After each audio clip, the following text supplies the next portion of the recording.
hiniling ni na Senador Alan Peter Cayetano at walo pang mga senador sa Korte Suprema na ideklarang null and void ang sesyon ng Gatchalian Block noong June 3. Inihalal sa nasabing petsa Senador Sherwin Gatchalian bilang Senate President Pro Tempore sa paghahain ni Cayetano ng 86 pages na petition for certiorari. Layunin po niya na protektahan ang Senado bilang institusyon at itaguyod ang constitutional safeguard. Gusto ko po kasi talagang malaman o naming karamihang mga maralitang Pilipino yung nangyari dyan sa flood control. Yung perang nawawala, mali-maletang perang pinaghatian ng mga buaya. Yan po yung gusto naming malaman. Ng pagpapalit ng liderato. Git naman ni Senate President Alan Peter Cayetano, hindi ito usapin ng kapangyarihan kundi para masiguro ang kalayaan ng mataas na kapulungan ng Kongreso. And following rules. Tandaan niyo po pag walang rules, pag walang batas, chaos po tayo. Tama. Git pa ni Cayetano, malinaw na ang pagtatakip sa katotohanan at ang planong proteksyonan ng mga mastermind sa malawakang korupsyon sa flood control Yun lang yun projects. talaga. Ang Protektahan punot-dulo ng ng gulo sa mastermind. Senado.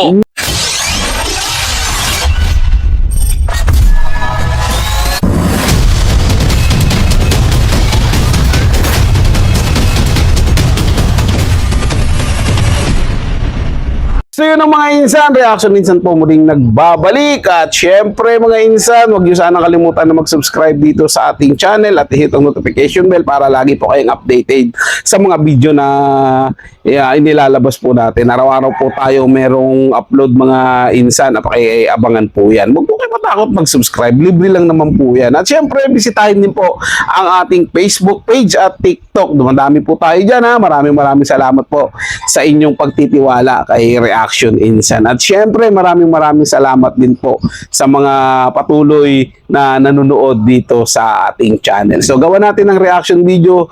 Ngayon mga insan, yung balita na si Senator Peter Alan Cayetano o si Senate President Cayetano dumulog na sa Supreme Court para sa Senate leadership. Siyempre, kailangan po yan. At lalo na doon sa session na nangyari noong June 3. Kasi alam naman po natin mga insan na agawan po ang nangyayari diyan sa liderato ng pagiging Senate President dahil napakagulo po.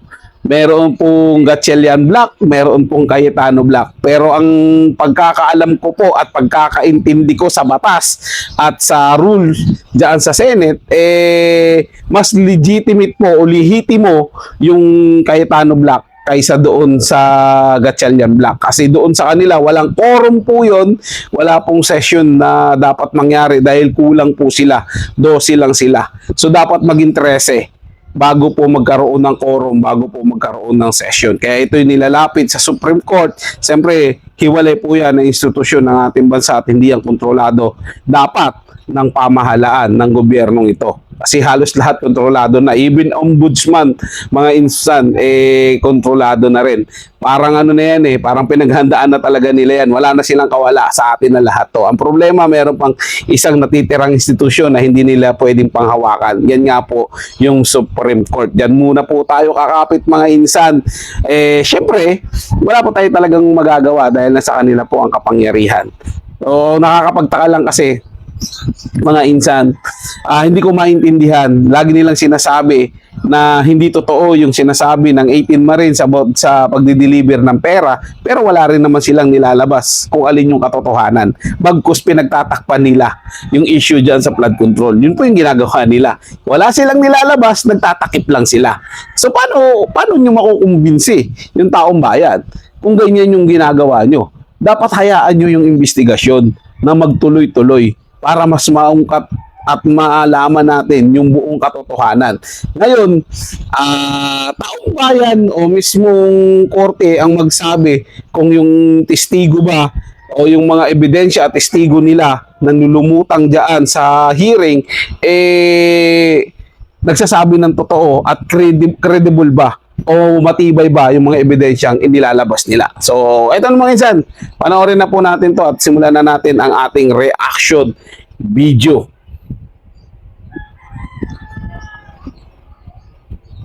hiniling ni na Senador Alan Peter Cayetano at 8 pang mga senador sa Na. Korte Suprema na ideklarang null and void ang sesyon ng Gatchalian Block noong June 3. Inihalal sa nasabing petsa Senador Sherwin Gatchalian bilang Senate President Pro Tempore sa paghahain ni Cayetano ng 86 pages na Dami. petition for certiorari. Layunin po niya na protektahan ang Senado bilang institusyon at itaguyod ang constitutional safeguards.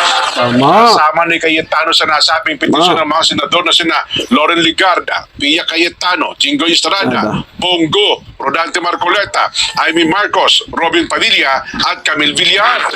Hiling ng grupo sa Korte Suprema na mag-issue ng Bakit wala status si quo Mark Villar? anti-order reverting the parties and the Mark, ha? conditions prior to the Totoo question nang lilipat proceedings ka sa kabila, ha? starting June 3, 2026. Kasabay nito, kinwestiyon din nila ang legalidad ng isinagawang sesyon ng 12 senador Gatchalian Block na nagbunsod ng pagkapalit ng liderato at chairmanship ng komite.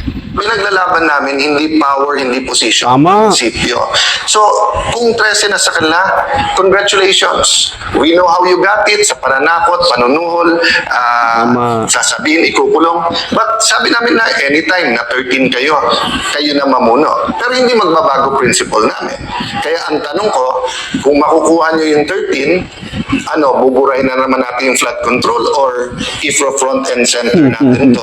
Golden rule. Pag binura nila yun, isa lang talaga ibig sabihin nun, mga So, insan. alam naman natin Flood ngayon control kung na yan. nasaan yung gold. Isa lang sa talaga maleta. ibig sabihin nila. At lumalabas kung sino nakakakuha ng mga maraming maleta. Tama. Di ba? Galing talaga. Ako naniniwala doon, mga insan. Sangayon ako doon kay Senator Peter Alan Cayetano. O baka sabihin nyo dahil sumusuporta ako sa kanya. Hindi po. Alam nyo bang galit pa nga ako dyan eh. Dahil doon sa, alam niyo pangako niya noon, 10,000, di ba? May hawak pa siyang bola. Binola niya lang yung tao. Pero wala na po yun eh. Ang tinutukoy ko po dito, yung gusto ko po kasi talagang malaman o naming karamihang mga maralitang Pilipino, yung nangyari dyan sa flood control. Yung perang nawawala, mali-maletang perang pinaghatian ng mga buaya. Yan po yung gusto naming malaman. Tuloy pa natin tong isang balita, mga insan. Ito naman yung patungkol doon sa nangyaring session noong June 3. Diba? Dinulog din po nila yan sa Korte Suprema. Ito, panoorin natin ito, mga insan. Gawan to. Tumulong sa Korte Suprema ang Cayetano Block para questionin Tama. ang isinagawang sesyon ng 12 senador ng Gatchalian Block na nagbunsod ng pagpapalit ng liderato. Git naman ni Senate President Alan Peter Aagaw na lang Cayetano, yan. hindi ito usapin ng kapangyarihan kundi para masiguro Tama. ang kalayaan ng mataas na kapulungan ng Kongreso. Mar Gabriel sa balita. Isang araw bago ang ipinatawag na special session ni Pangulong Ferdinand Marcos Jr. Kagat-agad dumulog sa siya, Korte Suprema ang 9 na senador ng Cayetano Block. Layo ng inihain nilang petition for certiorari and prohibition na questionin ang legalidad ng isinagawang sesyon ng 12 senador ng Gatchalian Block noong June 3, 2026 na nagbunsod sa pagpapalit ng liderato at chairmanship ng mga komite. Ibay ng mga Sabi mukha ni ng mga Cayetano, kumain. hindi ito sa pinangkapangyarihan, Soto, Gatchalian. kundi para masiguro ang independence o kalayaan ng Senado mula sa kontrol ng Malacanang. Dapat namin hindi power, hindi position. Inaasahan ko lang prinsipyo. talaga na So, kung 13 na sa kanila, nasa kabila, congratulations. silito lang. We know how you got it sa Silito lang, pananakot, lagi. panunuhol, sasabihin, ikukulong. But sabi namin na anytime na 13 kayo na mamuno. Pero Tama. hindi magbabago principle namin. Kaya ang tanong ko, kung makukuha nyo yung 13, buburahin na naman natin yung flood control or front and center natin to. Golden rule. Who has the gold rules? So, alam naman natin ngayon kung nasaan yung gold, nasa maleta. At lumalabas kung Tama. sino nakakakuha ng mga maraming maleta. Umaasa si Cayetano na magdidesisyon ng patas sa mga maestrado base sa itinatakda ng konstitusyon. Tama, Nakasalalay oo. daw dito ang kinabukasan ng bansa. Po yan. And Sa inyo we have na yan, faith, Korte no, Suprema. that the issue is something that Pati is very kayo, important, not only nadala now, pa rin. but future. Wala na talagang pag-asa. The issue will bansang ito. determine our kind of democracy, our kind of government. It will also be a lesson to all senators when it comes to power and restraint and following rules. Tandaan niyo po pag walang rules, pag walang batas, chaos po tayo. Tama. Git pa ni Cayetano, malinaw na ang pagtatakip sa katotohanan at ang planong proteksyonan ng mga mastermind sa malawakang korupsyon sa flood control Yun lang yun projects. talaga. Ang Protektahan punot-dulo ng ng gulo sa mastermind. Senado. Yun. Kaya raw pilit na inaagaw ang liderato upang makuha ang Blue Ribbon Committee para muling ilihis ang investigasyon. Tama. Special session, we continue to discuss, but obvious sa amin, ang target dito ay kunin ang Blue Ribbon Committee at i-secure yung Senate presidency. Actually, pinag-usapan namin ng grupo, kunin na nila lahat, Senate presidency, lahat ng committees. Pero kung sincere sila, iwan sa atin yung Blue Ribbon Committee. Tama. Ayun yung maganda dyan. Ayan sila. Hindi Tama. naman natin gusto ng hearing na isang side lang nandun, pero hindi bibigay. Binatikos din ni Cayetano ang mahigpit na seguridad na ipinatutupad sa Senado na nauwi na raw sa lockdown, gayong wala naman daw kumpirmasyon ng banta mula sa PNP at AFP. On the start po, Sabi diba, ko sa sabi inyo, natin, ay, eyes on the ball. Ano na tayo nasa silent partial yun. Whitewash, ako. ma-extend yung term. Sana mali ako. Sana mali. Pero sa ginagawa, tignan niyo po sa Senate, paulit-ulit sila, magtrabaho, walang drama. Pag upo pa lang nila, pinauwi. Nagbigay lang ako notice na Thursday may Blue Ribbon Committee hearing sa Session Hall, biglang may threat na daw. Pero May hindi threat ba na confirm ng ibang security forces. Pero bukas sa session, pwede nang ulit gamitin at pwede tayong lahat. Pero today and yesterday, bawal na ang mga senador may bisita. So hindi ba lockdown din yun?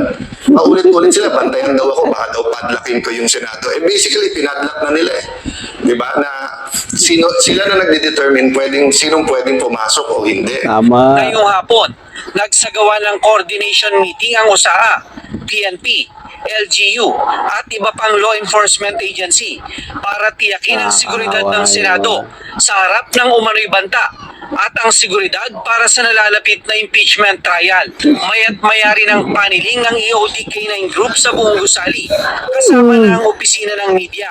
Sabi ni Senate President Pro Tempore Senator Win Gatchalian, pinayuhan sila ng AFP na panatilihin ang heightened security measure habang nagpapatuloy ang verifikasyon sa banta. Line is they recommended for us to continue to be proactive and continue implementing Das. security. Who does know?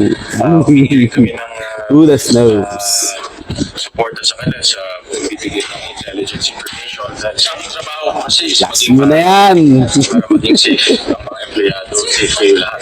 Ayon kay Gatchalian, kasado na ang special session bukas na isasagawa mula alas 9 ng umaga hanggang alas 5 ng hapon. Magkakaroon lang ng break para sa pagkukonvene ng Commission on Appointments para sa confirmation ng mga government officials at mga opisyal Sana lang, ng may AFP. manood. Wala raw magiging problema kung hindi makakarating ang Cayetano Black. Well, para sa akin, importante na Tibay talaga ng mukha mo, Gatchalian. No? Damang-dama mo Damang-dama mo, magiging Senate President na inagaw. At feeling lang naman, wala namang katotohanan. because of the Ay, nako. yung Avellino case, may puro tayo. Samantala, sabi naman ni Senator Panfilo Senado Lacson, ng dapat Presidente. ay mas maagang naghain ng kanilang petisyon sa Korte Suprema ang grupo ni Cayetano na layong maibalik sila sa kapangyarihan upang mabigyan ng korte ng sapat na panahon para pag-aralan at magpasya. Ang paghahain ng petisyon sa bisperas ng special Hindi session alam ni Ping ay Lacson tila yun. isa na naman daw Bulag-bulagan. desperadong taktika ni Cayetano upang igit ang kanyang kapangyarihan bilang Senate Desperado. President. Oo nga, kakapit ako sa kapangyarihan. Para sa mata ng agila. Matatag, matapang, matapat. Kapit ako. Kapit ako ka nga, desperado. Kayo mga desperado. Desperado kayong harangin yung katotohanan. Desperado ka, Lacson. Napigilan, lumabas ang katotohanan dyan sa flood control. Tapos pinagtatakpan nyo yung inyong amo. Tanong lang, malaki na ba ang nakuha? Malaki na ba ang na-deliver? Ayun ako mga insan.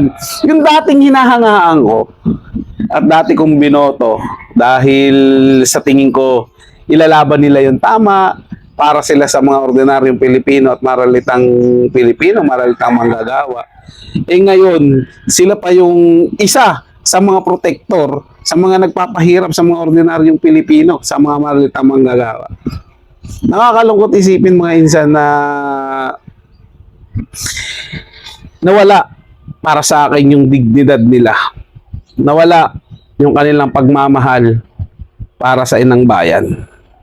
Doon sila sa nagbabayad. Ay, nagbabayad. Ay, nako mga insan. Sana dumating yung panahon na ikaw mismo na nanonood sa akin na anti-Duterte at patuloy pa rin naniniwala sa pakana ng mga ululistang ito, Dilawan Pinklawan, sana hindi ka magsisi. Tuloy nyo lang yan. Panatilihin yung doon pa rin kayo sa era na madali nila kayong malinlang. Madali nila kayong mauto. Basta kami, naniniwala ako na etong nakawan sa pamahalaan, etong flood control issue na to, kapag hindi na ito natuloy at hindi ito nabuksan, matatago na ito magpakailanman. So, tingin ko mga insan, hindi yan papayagan ng mga matitino nating mga kababayan. At maninigurado rin ako sa inyo mga insan na darating at darating ang panahon na mauungkat din yan. Hindi man ngayon, asahan natin sa susunod na eleksyon kapag napalitan na ang administrasyong ito, tingin ko mananagot at mananagot sila. So yun mga insan, maraming salamat sa inyong panonood at syempre huwag niyo kalimutan na mag-subscribe dito sa ating channel at bisitahin ng ating Facebook page at TikTok. Ingat po kayo palagi. Paalam po.